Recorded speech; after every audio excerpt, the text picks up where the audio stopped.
Assalamualaikum warahmatullahi wabarakatuh. Oke, berjumpa lagi dengan saya di ABWS YT. Jangan lupa di share, di subscribe ya, tekan atau ditekan loncengnya biar akan mendapatkan informasi terbaru terkait dengan cara-cara membuat artikel atau membuat karya ilmiah.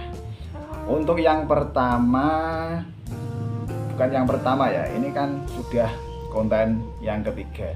Ini konten yang ketiga dari saya. Di konten yang ketiga ini, insya Allah nanti akan membahas tentang bagaimana cara membuat latar belakang dengan mudah. Dan insya Allah juga akan bagus ya, insya Allah. Untuk yang pertama kita nanti berbicara atau membahas tentang bagaimana cara membuat latar belakang dengan cepat dan mudah. Simak video selanjutnya.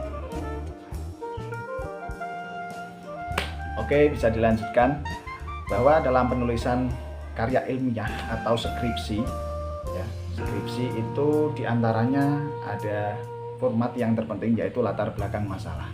Bahwa latar belakang masalah ini mencakup beberapa hal, saya ulangi. Ada yang pertama yaitu tentang objek material, yang kedua ada objek formal, dan yang ketiga itu ada ketertarikan. Sehingga ketika kita membuat latar belakang masalah dalam skripsi itu mencakup tiga hal tersebut, seseorang ini bisa, oh ya, sehingga dia akan paham.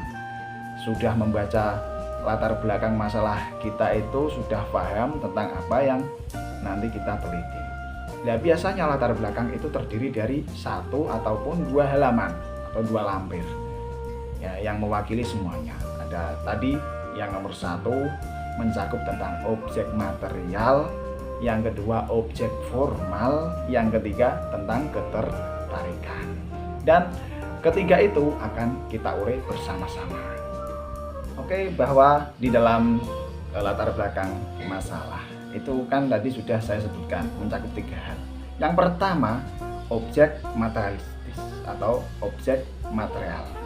Dan di objek material ini ya diantaranya pengertian dari objek material sendiri bahwa sesuatu yang kita pikirkan tentang kenyataannya ada di dunia nyata lah istilahnya.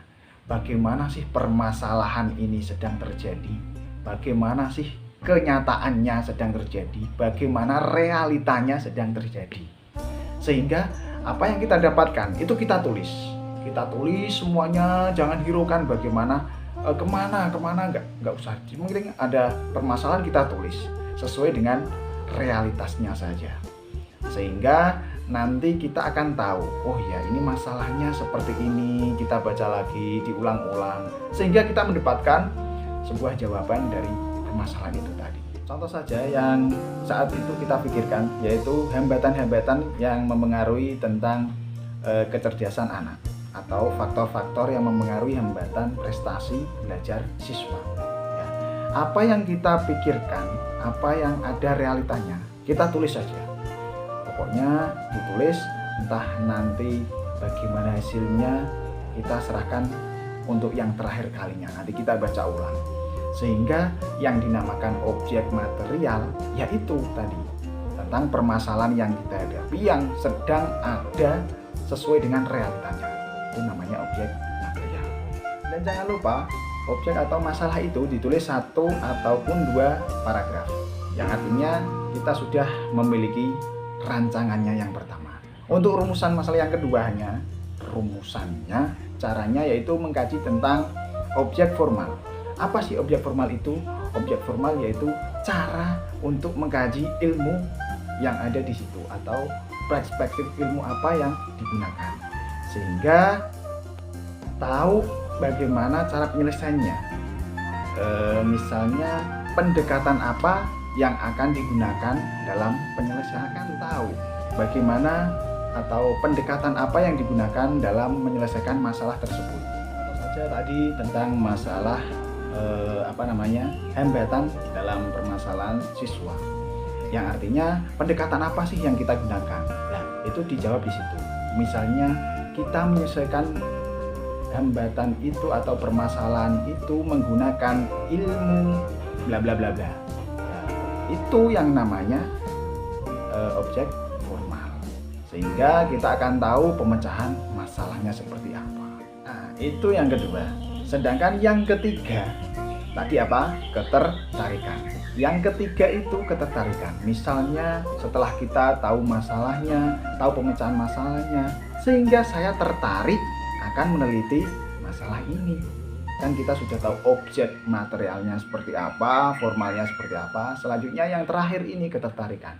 Sehingga akan kita padukan mulai dari yang permasalahan, terus bagaimana cara penyelesaian, lalu yang terakhir yaitu ketertarikannya. Kita munculkan di sana sehingga menjadikan sebuah latar belakang masalah yang indah dan bagus.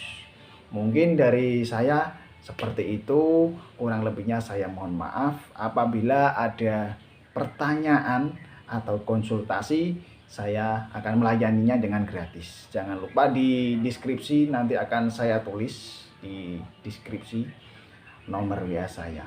Sehingga panjenengan semua bisa menghubungi saya kapanpun panjenengan mau. Dan insya Allah nanti akan saya membalasnya. Akhirul kalam, billahi taufiq walhidayah. Wassalamualaikum warahmatullahi wabarakatuh.